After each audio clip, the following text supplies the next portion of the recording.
네, 안녕하세요. 자, HLB 보도록 하겠습니다. 오늘 좀 먼저 봐야 될 게 수급일 것 같습니다. 수급의 좀 변동이 좀 크게 나오는 부분인데, 자, 여기에서 또 좀 갈리지 않습니까? 프로그램 쪽에서 상당히 좀 매수가 많이 들어오고, 개인들이 또 매도를 하는 걸 볼 수가 있습니다. 어, 예전과 또 좀 이전과 또는 그 전의 모습과 좀 다른 게 뭐냐? 개인들이 조금 좀 이 HLB에 대한 움직임을 좀 읽어보려고 하는 게 아닌가. 자, 어떤 내용이냐면 예전에는요, 제가 이런 말씀을 계속 드렸었는데 그래서 분봉상에서도 분석을 계속 해드렸던 내용이 뭐냐. 주가가 상승할 때 여기를 잡지 말아라. 잡을 거면 어디 밑에서 잡아야 된다. 제가 이 말씀을 많이 드리거든요. 그러니까 올라갈 때 잡지 말고 올라갈 때 매도하고 밑에서 잡아라. 제가 이런 말씀을 계속 드렸습니다. 물론 이 H1B 수만 명, 뭐 수십만 명, 뭐 투자자분들이 계시겠죠, 주주분들이. 그분들이 뭐 제 영상을 보면서 그렇게 하는 건 아니겠죠. 근데 이제 어제도 말씀드리고 그제도 말씀드리고 분명히 바뀔 거다. 매매 방식이 바뀌지 않을까라는 것을 제가 분명히 말씀을 드렸습니다. 그리고 또 제가 어느 누구를 얘기해 자꾸 그런 건 아니에요. 근데 유튜버뿐만이 아니라 전문가도 마찬가지예요. 처음에는 재료를 갖고 얘기하겠지만 나중에는 기술적으로 간다. 그럴 수밖에 없다. 처음부터 기술적으로 접근한 저는 별로 이렇게 좋은 이미지는 아니죠. 그렇지만 나중에는 기술적으로밖에 얘기 나오는 그 모습이 분명히 나올 거다라고 말씀드렸던 내용이 이런 내용이에요. 그러니까 이게 꼭 기술적으로 봤을 때, 자, 이 모습이 그런 기술적으로 좋아서 개인들이 이러겠느냐? 자, 그런 내용이 아닌 거죠. 그러니까 어떤 뜻으로 말씀드리는 거냐면, 지금 단순하게 뭐 이평선 돌파에 대한 부분, 자, 오히려 프로그램 쪽에서 지금 기술적으로 매수가 들어오는 거예요. 근데 지금 기술적인 부분에 있어서 개인들의 움직임, 제가 이렇게 말씀드리지 않았습니까? 그러한 기술적이라는 것은 단순한 내용이에요. 제가 이전부터 계속 말씀드리는 게 최근에 여기에 대한 매수, 여기를 매수했는데 밀리죠. 그죠? 그리고 밀리고 나서 올라가니까 다시 현금화하고 밑에서 잡을까 아니면 위에서 확인하고 잡을까 이러한 내용인 거죠. 그러니까 어, 기업에 대한 그리고 이 HLB에 대한 그 재료에 대한 그러한 내용이 아니라는 거예요. 분석이. 이제는 여기에서 잡아서 이렇게 팔고 어떻게 보면 현금화해서 평단을 좀 낮춘다든지 아니면 짧게 짧게 끊어서 대응한다든지 그런 움직임이 나올 수 있다는 거죠. 제가 분석할 때 항상 말씀하시는 게 뭐죠? 단기 단타 아니냐. 그렇죠? 근데 지금 길게 보면은 이게 단기적인 대응이 아니죠. 쭉 길게 보시면 어떻게 20만 원에서 8만 원까지 빠지는 동안에 충분히 단기간이 아니라 중장기적으로 대응할 수 있었던 내용이다라는 거죠. 그러니까 지금은 대응을 안 하면 안 된다라는 것을 아마 이제 느끼실 거예요. 이게 30만 원이든 50이든 100만 원을 가더라도 자, 20만 원에서 무조건 홀딩하는 게 정답이 아니구나라는 것을 아마 느끼실 수 있지 않을까. 저는 그렇게 보여집니다. 그러니까 이게 사람의 심리예요. 누구 말을 들으면 이게 맞는 것 같아서 이렇게 갔다가 또 누구 말이 맞는 것 같다. 이게 좀 설득력 있어 보인다. 제 영상은 설득력이 전혀 없습니다. 있을 수가 없어요. 그러니까 아니 무슨 차트에 대한 부분과 이걸 가지고서는 어떻게 주가의 움직임과 뭐 그거를 어떻게 알겠어. 대부분 그래요. 저 역시 옛날에 주식을 처음 시작했을 때도 그래 왔고요. 그러니까 저는 저를 별로 이렇게 좋게 안 보시는 분들이 정상이라고 저는 생각이 들어요. 근데 지금 보면 그 부분에 이렇게 있다가 이제 조금씩 이제 확인하는 거죠. 근데 20만 원에서 지금 이렇게 빠지는 동안에 그래도 재료 아직 괜찮아. 이렇게 하시는 분 생각하시는 분들이 분명히 많을 거예요. 분명히 계시지만 그렇지 않고 주식이라는 게 움직임이 이런 게 있고 쉽게 얘기해서 매수가 붙어야지만 올라가고 매도가 많으면 내려가는구나. 이것부터 시작을 해서 하나하나 이제 분석을 해 나가기 시작하고 하나하나 알아가시는 거죠. 그러다 보니까 NHLB가 무슨 일을 한다라고 해서 이게 평당 100만 원짜리야. 이게 아니다라는 것을 조금씩 알아가실 수 있다라는 거죠. 그리고 또 주가가 많이 오르면 빠지는 거고 빠지면 올라가는구나. 이런 것도 알아갈 수 있다라는 거죠. 그리고 제가 또 한 가지 말씀드린 게 뭐였죠? HLB가 상당히 좋은 내용, 긍정적인 회사이다라고 했을 때, 그죠? 그때 이미 올라가죠. 올라가고 나서 좋은 얘기 다 나올 때 쭉 빼죠. 쭉 뺍니다. 이때 악재가 있었나요? 아니에요. 악재가 없습니다. 뭐 중간에 뭐 약간 뭐 오히려 호재가 더 많이 나왔었죠. 그죠? 공시가. 그런데도 주가의 변동성은 많지 않았어요. 그리고 이번에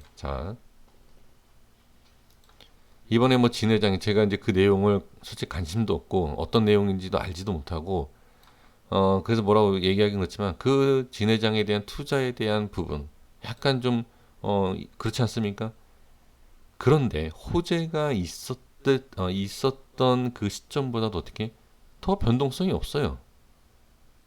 이게 주식이라는 거예요, 이게. 여기에서 야 이거 뭐 횡령했네 뭐 했네 뭐 부정적인 얘기 아마 다 하실걸요. 그죠? 뭐 이게 뭐 제가 횡령했다는 거 아닙니다. 그런 식으로 생각하실 거라는 거죠. 투자금을 가지고서는 뭐 어떻게 했네 뭐 어때 뭐 이상한 투자를 했네 뭐 그런 얘기. 그쵸? 그런 거를 그래서 제가 이런 일이 생기기 전에 제가 계속 말씀드렸던 게 최대 주주에 대한 흐름을 제가 말씀드렸잖아요.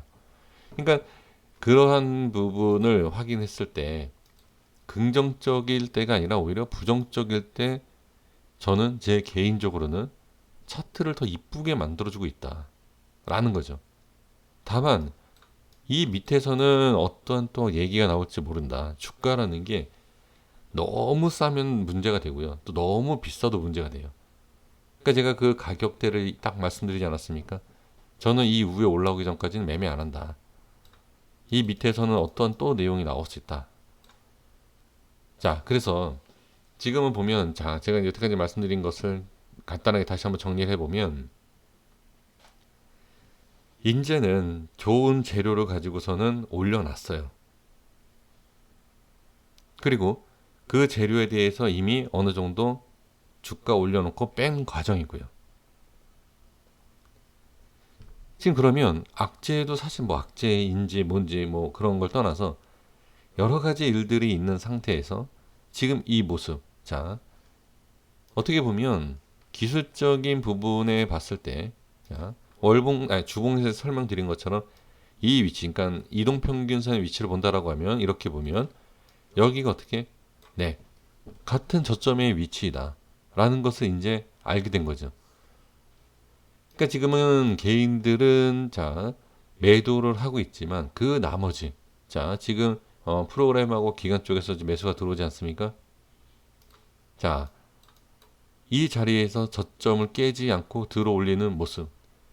그리고 제가 며칠 전하고 어제도 말씀드렸던 게 뭐였죠? 자, 여기에서 깨지면 여기에서 매수를 막 하다가 여기 깨지면 7만 원 가겠지. 그렇게 쉽게 생각하는 대로 그대로 갈까? 제 이 말씀을 드렸어요. 근데 일단은 가지 않고 들어 올린다는 거죠. 또 아마 혼동이 올 겁니다. 그럼 여기가 저점이 확인됐네. 올라가겠네. 매수할걸요, 아마 여기 개인들. 이제 두고 봐야 되겠지만. 그렇죠? 그러니까 이거를 여기에서는 또 당하지 않을 거야. 매도 올라갈 때마다 현금화 내려가면 잡아야지. 혹시라도 또 이러한 또는 그게 아니고 그냥 말 그대로 여기에서 잡아서 오늘 그냥 2% 3% 4% 그렇게 그냥 익절을 한 단타의 물량일 수도 있죠. 근데 전체적인 흐름을 봤을 때 이 정도 물량은 단타의 물량이다라고 얘기하기에는 상당히 좀 큽니다.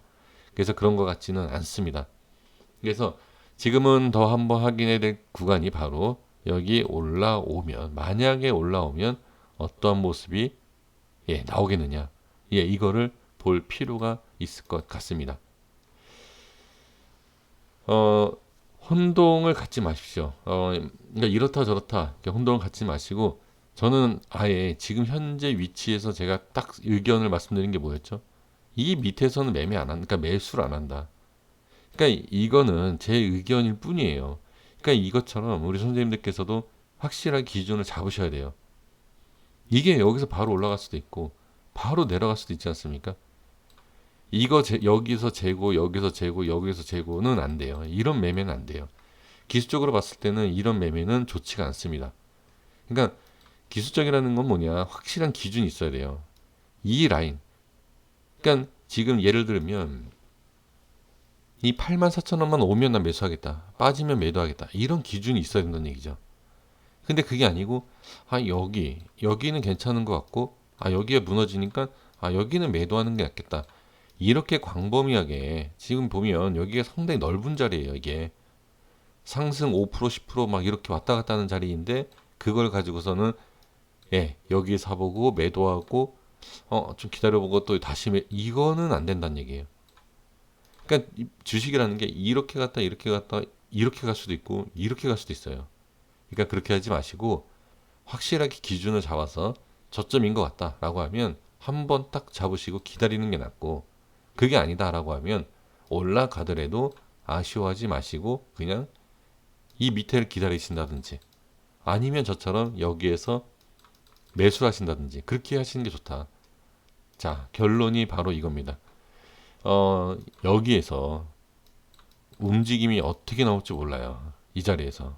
제가 다시 한번 말씀드리지만 여기에서 저는 상당히 혼동이 올 수 있는 그러한 움직임이 나올 수 있다.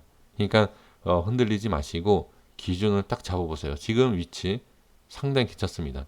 지금 세 번째예요. 뭐가 세 번째죠? 기술적으로 이동평균선을 잡아먹는 이런 부분. 아주 좋은 자리. 이때 누가? 네. 항상 개인만 매도를 했습니다. 참 신기하지 않습니까? 그냥 이게 기술적인 부분을 본다라고 하지만 이러한 아주 기초적인 기술적이 아니라 그냥 여기에서 여기가 높고 여기가 낮고 아니면 여기가 좀 매수하기가 그런가? 단순한 생각. 그러니까 이거는 기술적도 아니고 재료도 아니고 기업 분석도 아니고 아무것도 아니에요. 그냥 어떻게 보면 그냥 뭐 느끼는 대로 그냥 생각하는 대로 그렇게 매매가 진행이 되는 거일 수도 있다라는 거죠. 그러니까 내가 매수를 하고 나서 아무 자리에서나 매수를 하는 거죠. 매수하고 나서 손실 보면 손절, 조금 수익이 나면 익절 이렇게 진행이 되는 게 아닌가라고도 생각이 듭니다. 그러니까 확실한 기준을 잡으셔서 매매를 해주시면 좋고 지금은 다시 올라오는 과정이에요. 이렇게 제가 예상을 하는 것은 자, 이전에 말씀드렸던 내용 기억하십니까? 밑에 빼면 중심으로 끌어올린다. 이격이 벌어지면 끌어올린다. 이거 말씀드렸죠. 그러면 여기에서 저항이 분명히 있습니다. 이 저항이 또 생기는지 이거를 내일을 확인하셔야 됩니다. 그리고 하나 더 말씀드려보면 지금 위치와 지금 이런 상황에서 봤을 때 자, 쑥 올라올 수 있어요. 이게 슬그머니 이렇게 올라올 수 있습니다.